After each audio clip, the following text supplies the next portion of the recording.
Welcome to Business Legal Lifecycle TV, the live TV show all about the legal aspects of your business to help educate you on complex legal terms in an easy to understand manner, to help understand why you need to do certain things in your business from a legal point of view, and to help you develop a plan for the future. Our mission at Business Legal Lifecycle is to help empower all small to medium-sized businesses around the world to get access to legal advice so that they can help build their communities and make the world a better place. Did you know that any business owner is on average 7 months away from losing everything? That is the average time it takes from a successful business to fold when an aspect of their business is not set up correctly. Have you ever wanted to get legal advice but didn't understand what was going on? Do you feel like there is a divide between lawyers and their clients? Then this TV show is for you. It is all about empowering you and your business with the knowledge and tools to ensure that this doesn't happen to you. Business Legal Lifecycle TV delivers a twice-weekly show focusing on the legal aspects of your business. At lunchtime on Mondays, we present Fast Fix Monday, a quick 5 to 10 minute show that will give you some actionable steps to consider for the week for your business. And at lunchtime on Wednesdays, we present our in-depth show of between 30 minutes and an hour, where we go through complicated legal aspects of your business in a simple to understand, plain English manner. And whether that is through educational pieces or interviews with experts in their fields. Good afternoon, everyone, and welcome to Business Legal Lifecycle TV. I'm Craig Mason, one of the founders, and I've got with me the other founder, Jeremy Stratton. Say hello, Jeremy. Hi, everyone. So today we are running an interview that was held with Scott Lachmund. So Scott Lachmund is a real estate agent and a director at R&W Caboolture, or Richardson and Wrench Caboolture. He's also the executive producer and host of 4510tv.com, which is a local online TV show where he interviews locals in the Caboolture, Moreton Bay community to keep everyone up to date with what is happening in the local community. So he's heavily involved in the local community. Scott's a great guy. He's given up some time to do this interview with Jeremy, and there's going to be lots of great stuff that people are going to get from it. So, Jeremy, what was the sort of top 3 things that you got out of the interview with Scott? Yeah, actually, I'm going to go top 4. I think this is a really fun interview as always, and Scott's a really interesting guy. I've got some really great ideas. And the fourth one, I'll start at the beginning, is about the 4510 TV and building a personal brand and how Scott's done that on a local basis. So that'd be the first one. The second one would be why certain people like property over shares. Scott's got some interesting views over that, and as a real estate agent, you can imagine where he's going to go with that. The second one, the third one, is the difference between what you should be looking at when you're buying a property as an investment and when you're looking at buying a property for your own home. And the last one that we're going to go through is the key consultants that you need when you're buying a property. As always, we've got the workbook that will be linked, if you're watching this on Facebook, at the pinned to the top of this post. If you're listening to the podcast, then please go to businesslegallifecycle.com.au/066, and you'll see the workbook on the show notes page. So let's kick off with my interview with Scott Lachmund. Welcome, Scott, to Business Legal Lifecycle TV and our podcast. Yeah, thanks, Jeremy. Thanks for having me. Not a problem. So let's kick off and have a chat about you and your business. So can you tell us a bit about your history and how you got into real estate? So history, local lad, Caboolture, out of high school, did 3 years apprenticeship as a signwriter. I used to be a bit arty and crafty. And from there, Robin and Peter, mum and dad, and my sister Karen, George, we're forming and starting the real estate office. And I had a bad day one day at signwriting and came home and asked mum and dad for a job. And sort of 23, 24 years later, here I am, director of our family business. And Dad said to me in the very beginning, I'll give you a job, but you can never leave. So, yeah, from high school, pretty much a few years later, joined the family business, mate, and from there, the 4 of us have now grown into quite a successful identity. And what we're going to talk about today, how we've invested and created some wealth over the time. Yeah, and that's been with the R&W brand the whole time. No, we started with a Lang & Simmons franchise, predominantly New South Wales driven. Yep. Started with their franchise, and then pretty much it's been 17 years now in our 24-year history that we've joined the Richardson Wrench Group. Excellent. Yeah, sounds good. So do you want to tell us a bit about your first investment? Yeah, first investment was my actually first home, I guess, to move into. I was one of those smarter kids that stayed at home and lived relatively cheap rent. It's a great way to do it. Yeah, helped around the house, and yeah, I'm one of those people that I left home when I was 25 into my first home. First home was in Morayfield, a little 3-bedder, double garage. Bought it for $112,000. Yep. And then pretty much sold it 2 years later after a bit of growth for $215,000. So that 100 grand over a couple of years set me on my way to my second family home, which was upgrading to a massive acreage property at the time. $350,000 was a lot of money. Yeah. In 2003.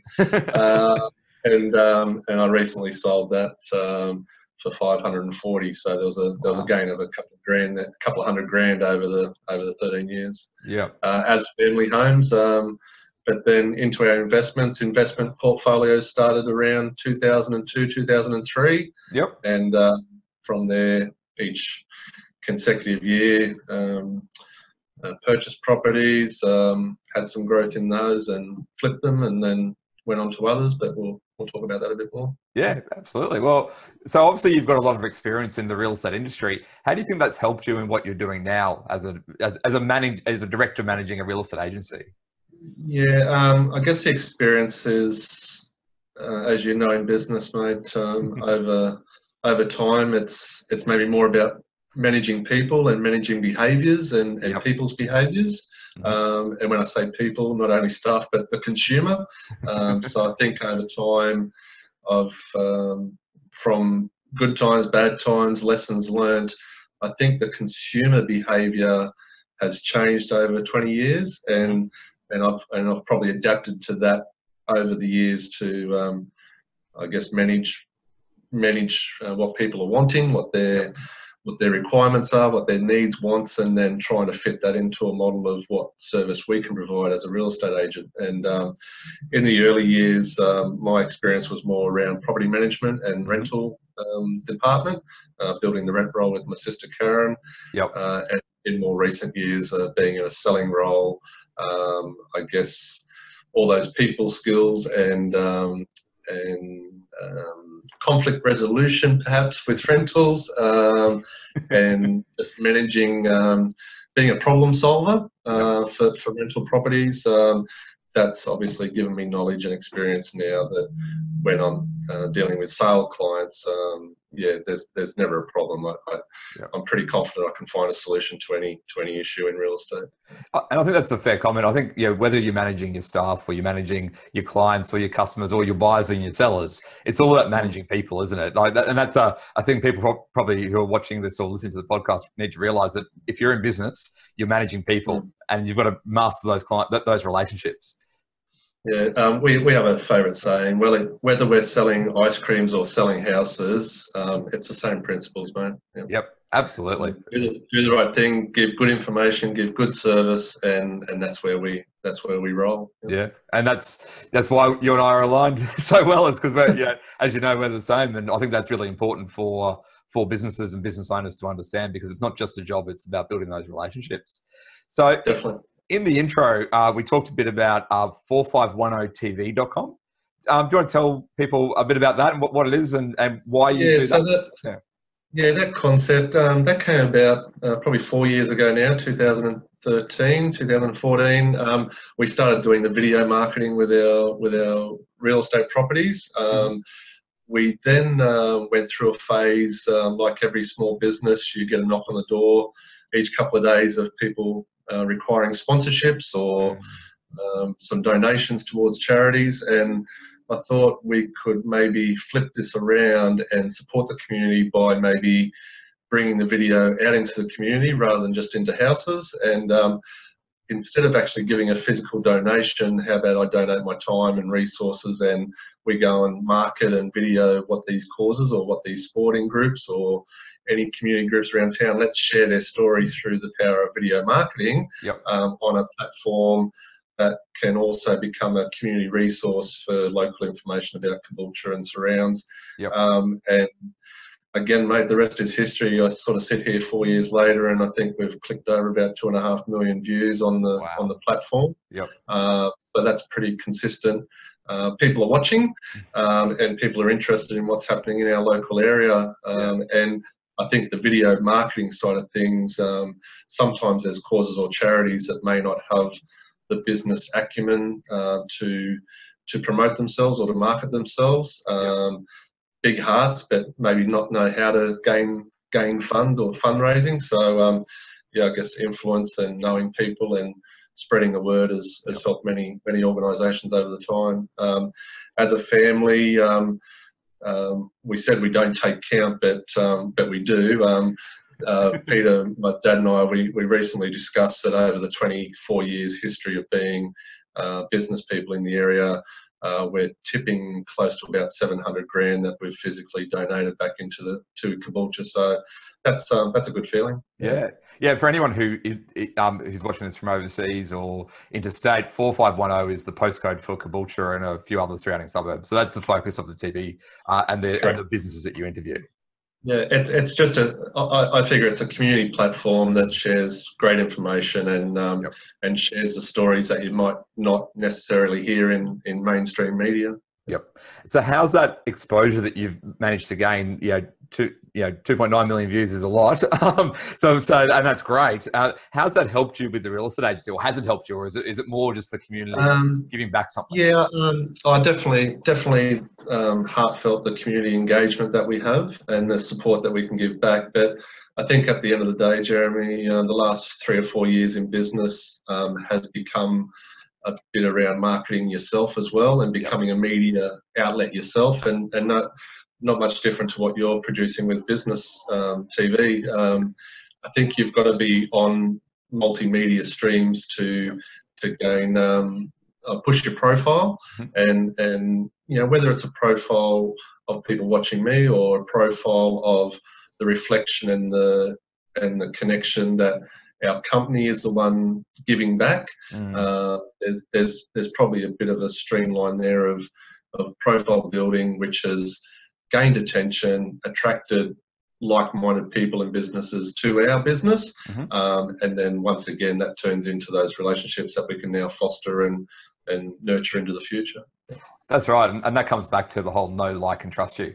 It's very easy using this kind of platform to get people to know you. Hopefully they like you, and they should get to trust you because they can see that you know what you're talking about. So these social media platforms are great from that point of view. Yeah, definitely. Yeah. Okay. So let's move into the second little chunk of the interview, and let's talk about investing in property. So we're recording this in February 2018, and our theme this month of our Business Legal Lifecycle is Phase 9, investing in property. So I want to spend a bit of time just having a chat around, what real estate investment, and maybe some examples of that. And I know you've got a bunch of a wealth of knowledge to talk about all that stuff. So why don't we start off with just a little bit more about you and what attracted you to real estate as an investment, particularly? Yeah, I think always looked at real estate as bricks and mortar. It's something tangible. It's something I can look at. I can drive past it. I can watch it mature. I can see it grow with the area growing around us as well. I've never been one to look at shares or other streams of investing. I think just as simple as it sounds, mate, everyone always needs somewhere to live. Everyone's always going to need a roof over their head. Yep. So why not invest in that product, or that, pretty much a product that someone's going to have a need for. Yep. And I've kept it fairly basic, that it's residential houses that are affordable, that will have affordable rents for their lifetime, and probably in part of the next conversation, just making sure that we'd always have an audience for our product or for our investment, and bricks and mortar houses was it. Yeah, I think that's great.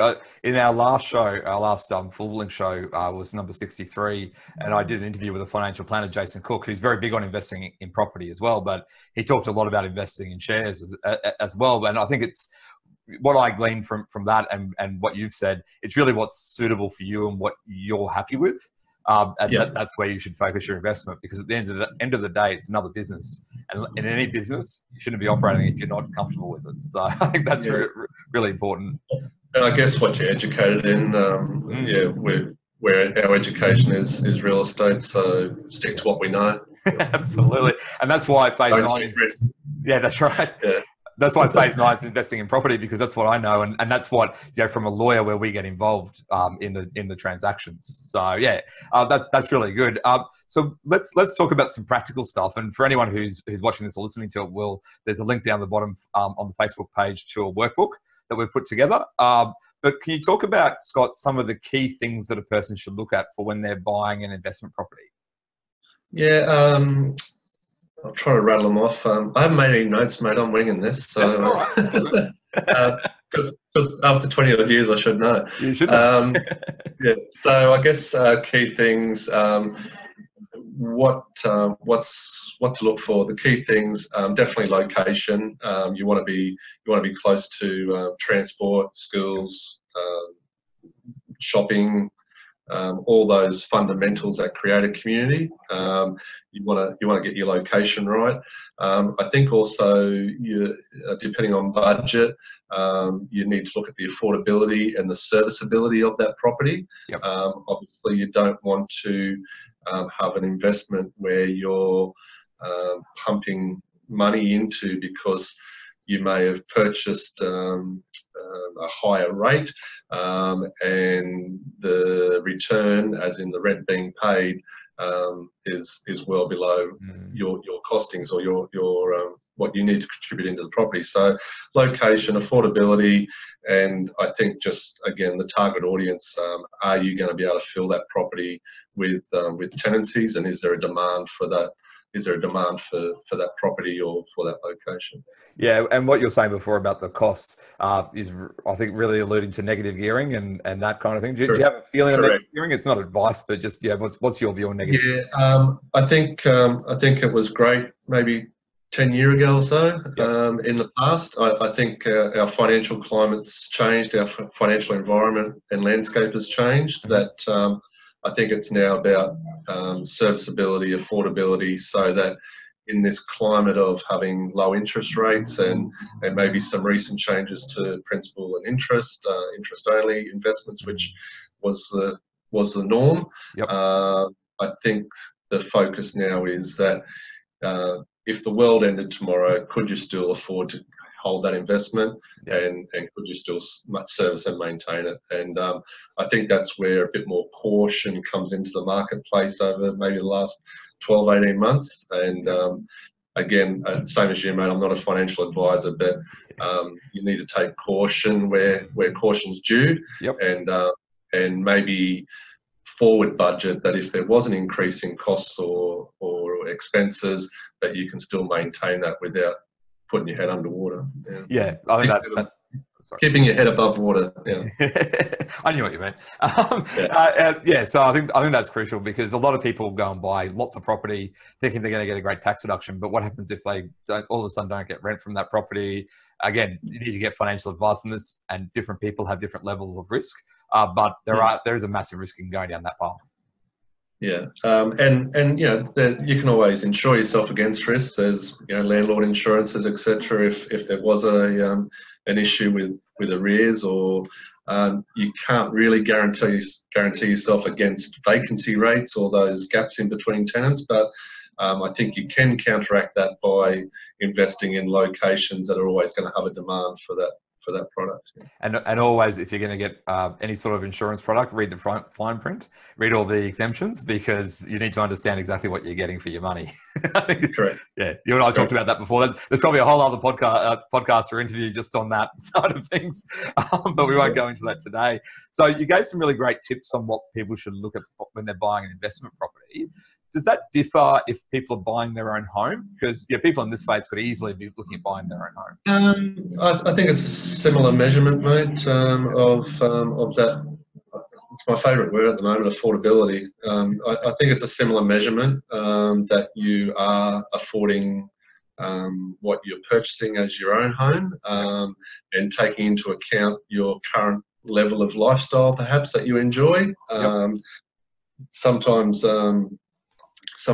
you could get trapped that this is great, I've bought my own home, I've got security, I've got a roof over my head, and then you continue living maybe a lifestyle that you lived before pre-mortgage, and pre-rates and pre-insurances. And I think, again, that comes back to a behavioural pattern of individuals that if you are going to commit to this longer term goal of owning your own home, there's got to be sacrifices along the way. And if you're not looking at that spectrum of life and making a few of those sacrifices, well, that's where people come undone and they overspend, and then all of a sudden things increase and, oh my God, I can't afford my home loan. What am I going to do? And you're back to ground zero.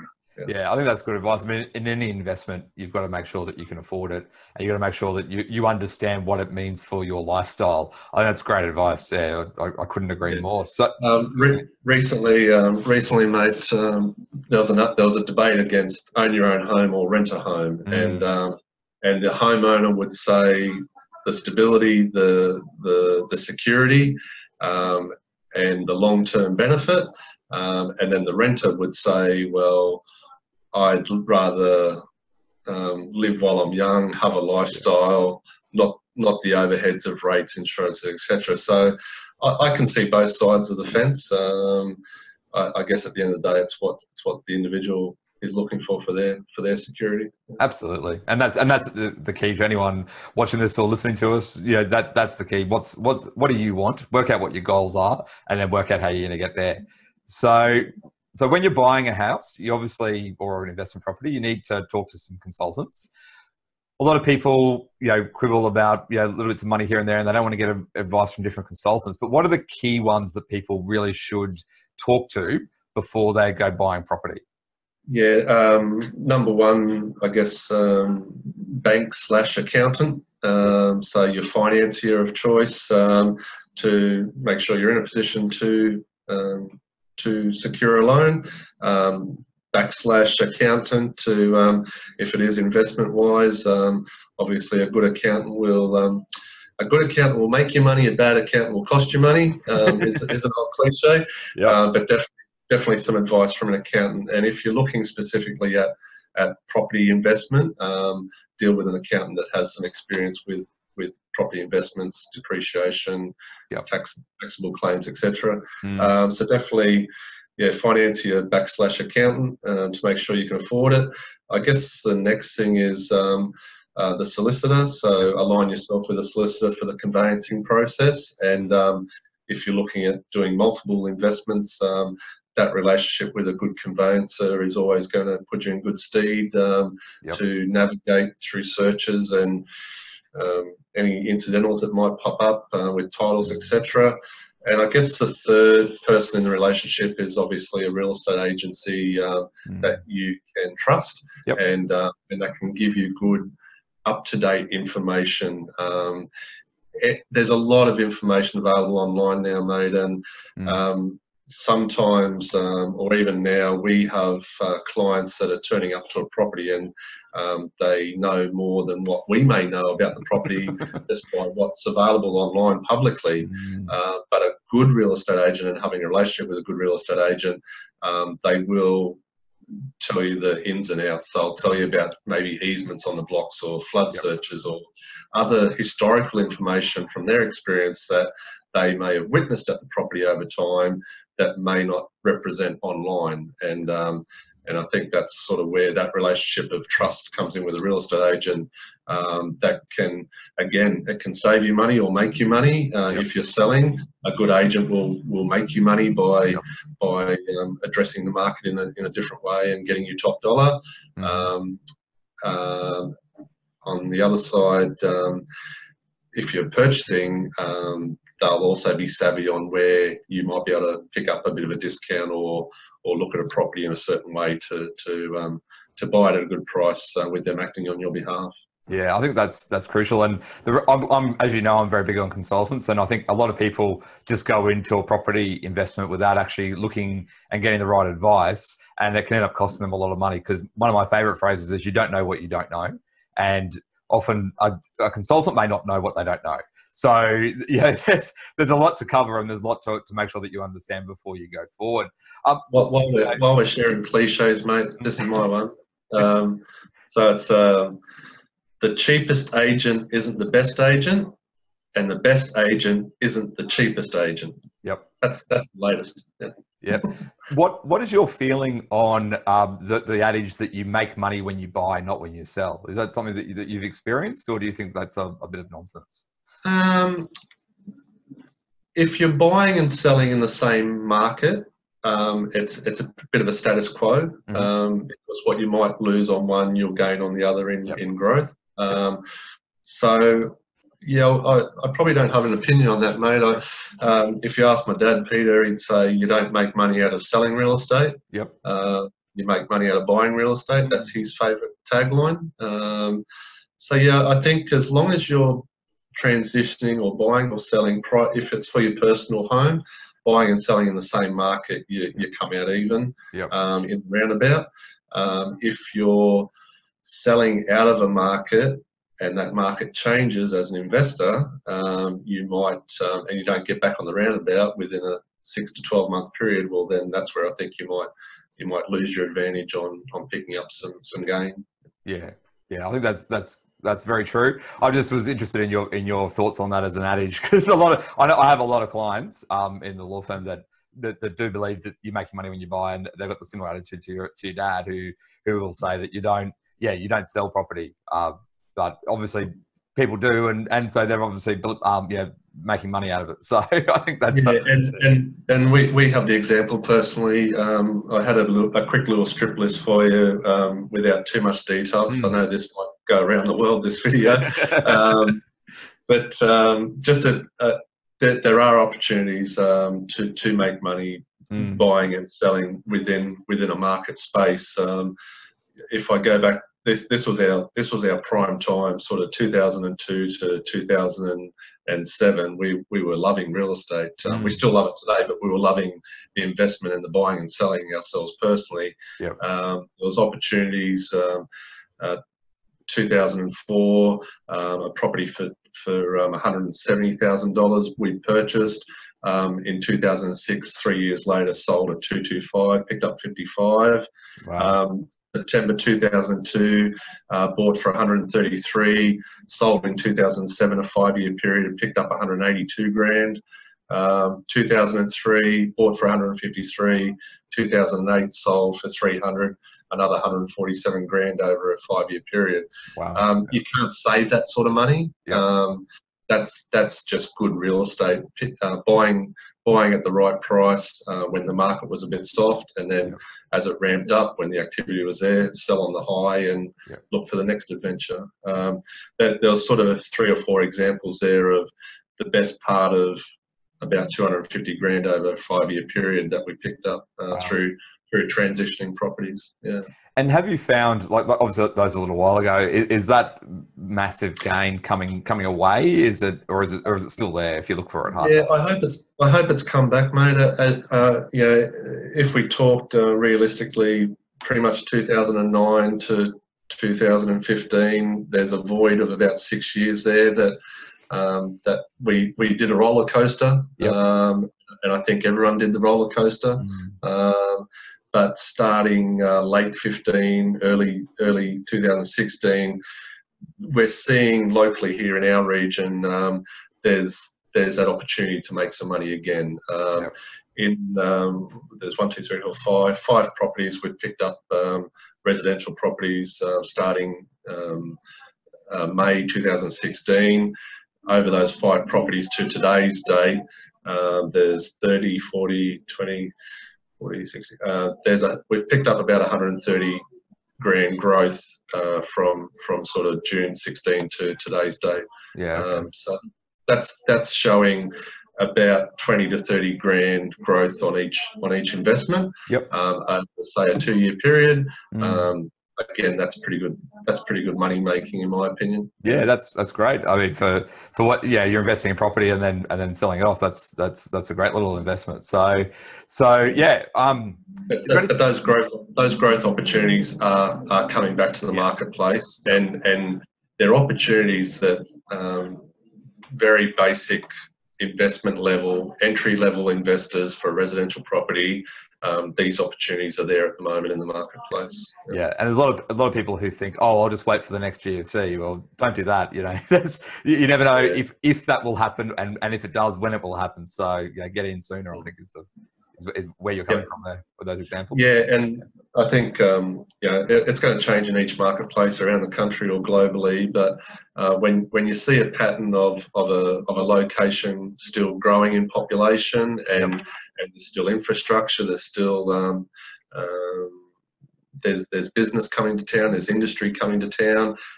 They're the hotspots that all the investors jump on, and they do enjoy these little spurts of growth over a short period. And who knows, in 12 months' time, 18 months' time, you might have missed the bus. And you don't know, so you don't know what you don't know, as I said before. So you got to get into it. And there's no right time, but you just got to get in there and do it.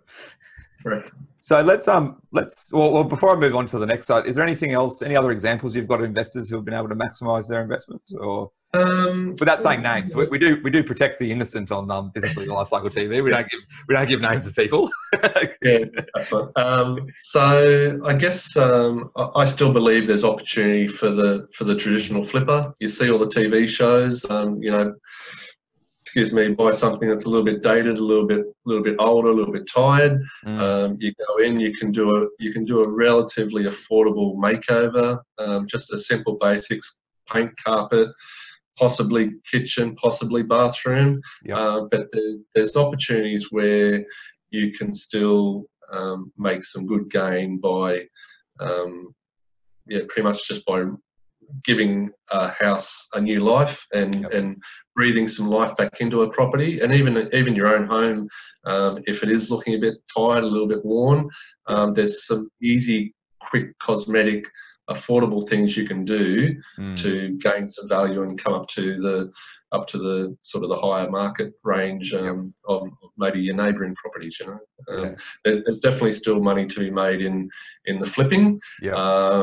I know there's implications, capital gains and so forth, and the expense of buying and selling and changing over. But there's some real examples that you can still get away with that, or not get away with it, but you can still do it, still do it well, and make a profit and move on to the next one. There is I've got a handful of younger clients. I'm young and you're young, but I've got younger clients. We're definitely not old, Scott. But there's a handful of younger clients, tradies that live locally in our region, and they're seeing opportunities where they can buy well. They do a quick little makeover, and at the end of the day, after all expenses, if they walk away with maybe a 15-20 grand margin, well then, little bits and pieces, do 2 or 3 of them a year, and they're doing quite well. They're building themselves a nice little cash flow. Yeah, absolutely. That's excellent. So let's talk about the future for you. We've talked a bit about the future for real estate, but what's next on the horizon for you and your business? Yeah, we've grown amazingly, Jeremy. As I say, starting from 4, we started the business with 7 investment properties that we managed on our rent portfolio. We've now got close to 1,000 that we manage. Wow! And that's an organic acquisition over the 20 years. So that portfolio serves us well. It's busy looking after that many houses, but from that rent roll, it does produce activity and yes, investors buying, selling, and that's an ideal world of how to manage a rent roll portfolio. Is if we can manage the properties, keep them well maintained, have good tenancies in them over a longer term, then the original investor wins.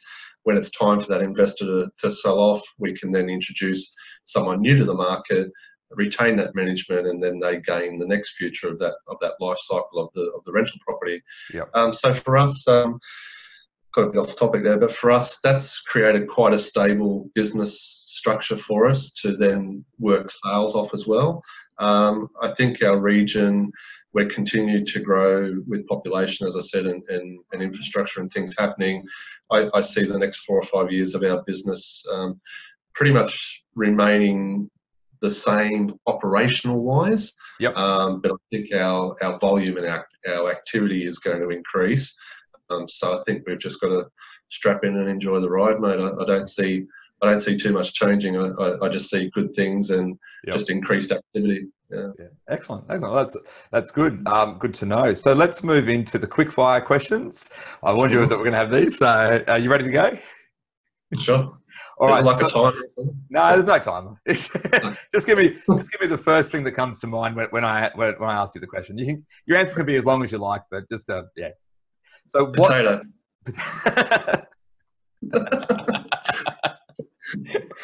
We're not going to edit that one out. We'll keep that one in there. So what is the current book that you're reading? The mentor one. Tribe of Mentors. Oh, Tribe of Mentors. How are you finding that? I've got that on my list to read. I love it because I'm not really a book reader, and you can flip to any part of that book, any paragraph, and it's relevant. Yep. So it suits me. I'm not a reader, mate. Yeah. So it's yep. Tim Ferriss runs a very good podcast as well, which I find very informative. So second question, what is a book that you think every business owner should read? Stop Thinking, Start Living. Who's that by? Can't remember. I didn't have that answer for you. That's all right. That's all right. I'll Google it and I'll get the I'll put it in the show notes. Because what it's based around is I think it's for me personally, but I think it's for any business owner. We get caught up on overthinking things, and it's a real good book about pretty much staying true, having some balance in your life. It's a good one. Yeah. Stop thinking, start living. Yep. Okay, great. We'll tag that up to the Amazon account in the show notes. So third question, if a person wanted to decide between investing in property and shares, what would you say would be the first thing for them to consider without giving financial advice? Bitcoin. No. I would consider, probably my opening comment, mate, with property, I can see it, I can touch it, I can feel it. Yep. I can watch it. And it's in my control to a certain degree. I think my opinion has always remained unchanged on shares, that it can be very volatile, up one day, down the next, whereas property market seems to be fairly consistent in general terms. Yeah. I think that's a good comment. My personal preference is property. So I agree with you on that. So final question, if you could give advice to your younger self, the sign writer, what would that advice be? It doesn't have to be the sign writer either, by the way. It can be at any time in your life. My younger self, I think just go with your gut. Yep. Go with your gut. If it feels good, if it looks good, if it sits right, make the decision and say yes. I think if I added up all my procrastination moments over the last 20 years, there's probably about 2 years worth of procrastination that may have lost money. Just 2 years? Might be more than 2 years. Yeah. That's great advice for people, though, like, in all seriousness. Yeah, I think that's excellent. If it looks, sometimes you get caught up if it looks too good to be true. It obviously, along those lines. But I think some opportunities I've missed by hesitating. Yep.